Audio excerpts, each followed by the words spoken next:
Howdy y'all, and welcome into Wylie Sports Guy today on May 30th of 2025. We're so happy that you are here today.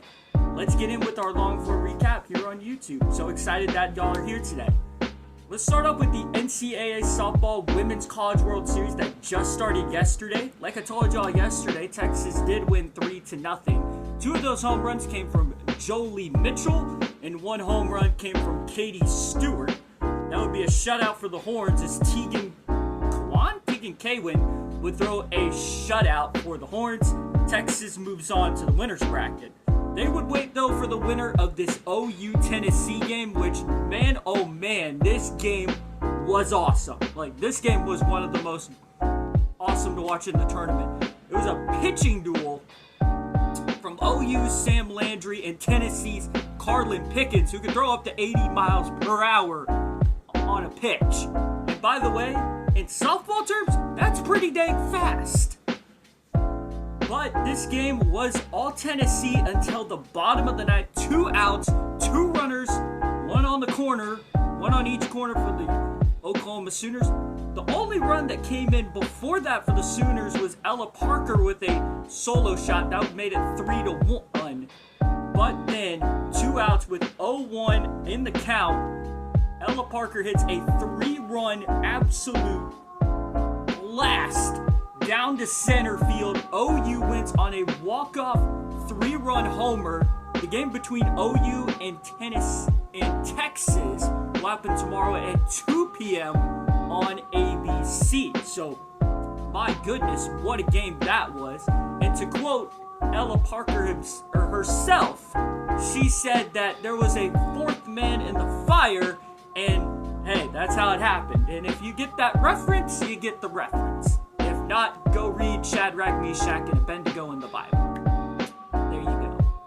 So, moving on, Texas Tech yesterday had their first ever Women's College World Series game as Nigeri Kennedy, I hope I get that right, had 10 strikeouts, including striking out the entire side in the final inning she worked, while giving up only 2 hits. And the only run came for the Red Raiders on an Alani Johnson RBI double. Texas Tech to the winner's round. They would play the winner of a late night showdown between UCLA and Oregon due to about a 30 to 45 minute weather delay that happened before Texas Tech and Ole Miss. And UCLA ended up getting the win 4-2 on a walk-off 2-run homer by Jessica Clements to win the game for UCLA. They will play Saturday night on ESPN as Texas Tech and UCLA will face off against one another. The elimination games go like this today on ESPN. Florida and Tennessee at 6, Oregon and Ole Miss at 8:30 on ESPN. Remember, lose tonight, you're officially out. Whoever does win these 2 games will wait for the loser of the 2 games tomorrow. That's going to be Texas and OU, 2 p.m. on ABC. Texas Tech and UCLA, I believe, at about 6 o'clock on ESPN. I'll give you the actual times going into tomorrow. Let's now talk about the NCAA baseball regionals. As I told y'all yesterday, the games and schedule are still set up as usual. So if you want to go check out the game times, you can go check out yesterday's episode where I'll really break them down, but I'll make sure to repeat them here one more time just in case. Kentucky and West Virginia was supposed to get going right now. Unfortunately, in Clemson, South Carolina right now, there is a weather delay. Here in about an hour, Houston Christian and Texas will start their action up in the Austin Regional at 1 p.m. Arkansas gets going at 2 p.m. in Fayetteville against North Dakota State. We're going to call down to Baton Rouge at 2 p.m. on SEC Network with my buddy Sammy Harris and his Arkansas Little Rock Trojans playing LSU. The Frogs of TCU play USC at 2 p.m. on ESPNU in the Corvallis Regional. Nebraska and Oklahoma play at 4 p.m. in the Chapel Hill Regional on ESPN+. Oklahoma State versus Duke, 5 p.m. on ESPN2. That is correct. For the Athens Regional, that's in Georgia, Kansas State and UTSA in the second game of the Austin Regional. That'll be at 6 p.m. on ESPN+. And then Rhode Island and DBU at 6:30 on ESPN+, in the Baton Rouge Regional. We'll make sure to break down the winners of those games tomorrow and what the winner's game and the loser's game brackets are going to look like going into tomorrow and Sunday. Let's now move on to the NHL last night, where it was a rough night for Dallas Stars fans. As unfortunately, I'll get to that in just a minute. But first, the scoring breakdown of the game. It started off all Edmonton at the beginning of the first period. Former Dallas Star Corey Perry hit a power play goal with an assist from Connor McDavid and Leon Draisaitl. Matthias Janmark would get a goal as well with an assist from Victor Arvidsson and Jake Wallman. Then it would be Skinner with an assist from Enrique and Frederick. But finally, Dallas would strike back with a Jason Robertson goal. That would be his third of the playoffs with an assist from Wyatt Johnston. Also in the time of the first period, Jake Ottinger was pulled after this first period after allowing 3 goals. So Casey DeSmith went out the rest of the night to try to hopefully clean it up. And even Pete DeBoer got on the team and had some words for the team as they were just not themselves going into this game. In the second half, though, Dallas would strike back with their second goal as Rupe Hintz would hit a power play goal with assists from Wyatt Johnston and Thomas Harley. But then Connor McDavid, Connor McDavid is on a mission for that Stanley Cup. He gets his goal in the second period with an assist from Ekholm. Jason Robertson would get his fourth goal of the playoffs with an assist from Mikko Rantanen and Thomas Harley in the third.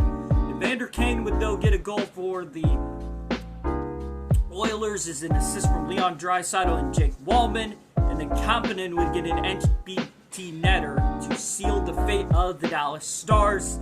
The Stars are officially out of the Stanley Cup playoffs. Edmonton wins the series 3-1. They will play Florida in the Stanley Cup in a rematch of last year's Stanley Cup. That hasn't happened since the expansion era of the NHL started back in 1968 and 1969. That is crazy. It was a bittersweet night last night as well, as some of this could have been the final game for some Dallas Stars players.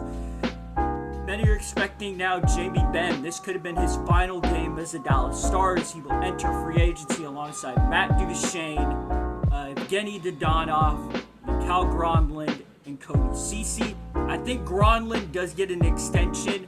Duchene, I do think so too. Dodonov I'm not sure about, and Ceci I'm not sure about, but I feel like Gronlund and Duchene should get contracts. I hope Jamie Benn can get a contract here because, I mean, that man is Mr. Dallas Star alongside Tyler Seguin. So now we head into free agency with the Dallas Stars, and we'll keep you updated on that and see how that ends up rolling out as we get closer to the end of the offseason. We'll make sure to keep you updated also with the Stanley Cup as well. Let's now move on to the NBA last night, where Game 5 of the Pacers and Knicks happened from Madison Square Garden. At the time, the Knicks were leading 56-45 over the Pacers at the half. The final would be the Knicks 111 and Indianapolis 94. So, we do go to a Game 6 in the Eastern Conference Finals. That will happen Saturday night on TNT, True TV, Max. The scoring breakdown went like this for the Knicks. Jalen Brunson had 32 points, 5 assists, 5 rebounds and a block. Karl Anthony Towns had 24 points, 3 assists, 13 rebounds and a steal.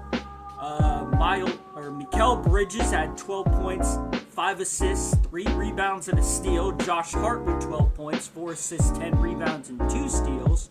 Anunoby had 11 points with no assists, 4 rebounds and 3 steals. Mitchell Robinson had 6, no assists, 6 rebounds, 1 steal and a couple of blocks. Shamet had 5 with a rebound and a steal. McBride had 5 with 2 assists and a rebound. And then Achua had 2 points with a rebound and a steal. Porty had 2. And then Wright had 3 assists and a rebound. Going to the Pacers, where it was a scoring nightmare last night, but Benedict Mathurin would have 23 points, no assists, and 9 rebounds. Siakam fell behind him with 15 points, 5 assists, 6 rebounds, and 3 steals. Toppin had 11 with 4 rebounds. Halliburton only had 8 with 6 assists, 2 rebounds, a couple of steals, and a block. Shepard had 8 with an assist and 3 rebounds. McConnell had 7 with 5 assists, 5 rebounds, and a block. Nembhard had 6 with an assist, 2 rebounds, and 3 steals. Walker was 6 with a rebound, a steal, and a block. Miles Turner had 5 points, 2 assists, 2 rebounds, and 3 blocks. Neesmith had 3 with a couple rebounds, a steal, and a block. Bradley had 2 points and 2 rebounds. Furphy had a rebound, and Bryant had a rebound. Like I said, Game 6 tomorrow in Indy on TNT, True TV, and Max. And we'll keep you updated, and we'll see.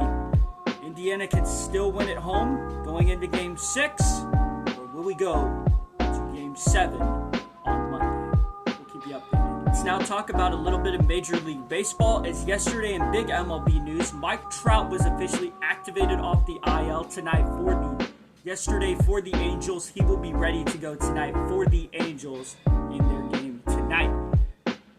Talking about games, the Texas Rangers are back in action tonight as they try to get out of this just losing win-loss skid.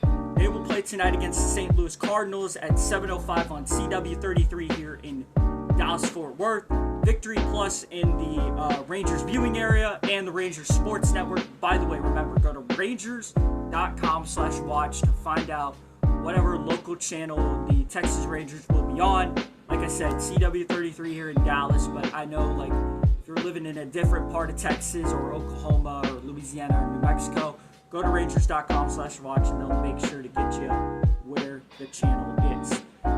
Also, in injury news yesterday, Evan Carter officially ran sprints on Wednesday. Rehab assignment expected this weekend, probably for Evan Carter.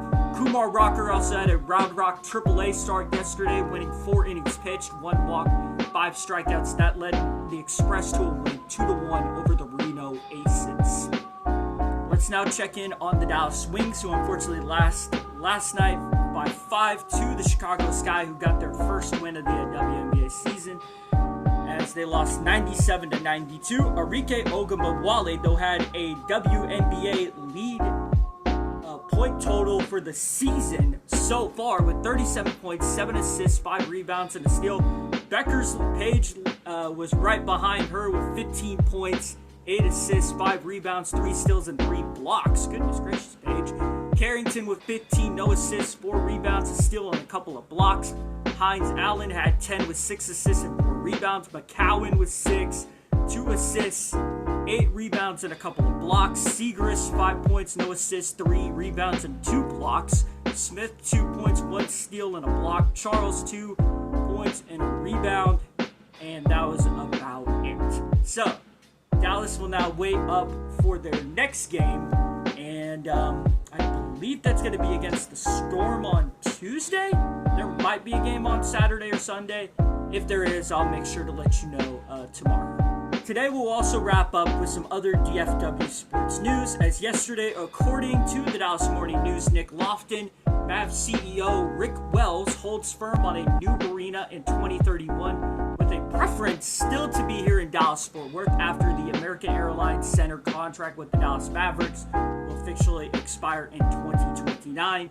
New areas that are being discussed for the new Mavs arena and entertainment district, according to Holden Wilden of the Dallas Business Journal, is going to be either the old Valley View Center Mall or the old Texas Stadium site in Irving, Texas. We also got some Cowboys in news yesterday, as Brian Schottenheimer says potentially that more moves could be happening with the offensive linemen, as Brock Hoffman and Cooper Beebe could be a part of those moves that could happen. That is according to RJ Ochoa, blogging the boys with SB Nation. We'll also get a quick check on our DFW players down at the Memorial Tournament. Scotty Scheffler had a 2-under day yesterday, but he is officially 4-under now and in 4th place. Tom Hodge had a +1 day yesterday, but now is 3-under. Jordan Spieth was even. He already teed off. I'll keep you updated on what happens with Jordan going into tomorrow. Same thing with Ludwig Aberg, who was +3 on the day, and then Wyndham Clark was +6 on the day and is below the cut line. Well, guys, I hope y'all enjoyed today's Wylie Sports Guy long-form recap. Tomorrow we'll have some great recaps going in on the elimination games and previewing up the winner's bracket of the Women's College World Series. We'll also talk about the scores and updates from the NCAA Baseball Regionals. I'll break down tonight's game between the Cardinals and the Rangers. And whatever else comes out in the DFW Sports News Media, I'll make sure to keep my eyes on it and make sure to let you know tomorrow. So, guys, I will see y'all then. Remember, keep Jesus first. God bless. Don't mess with Texas. I'll see y'all tomorrow. Adios, amigos.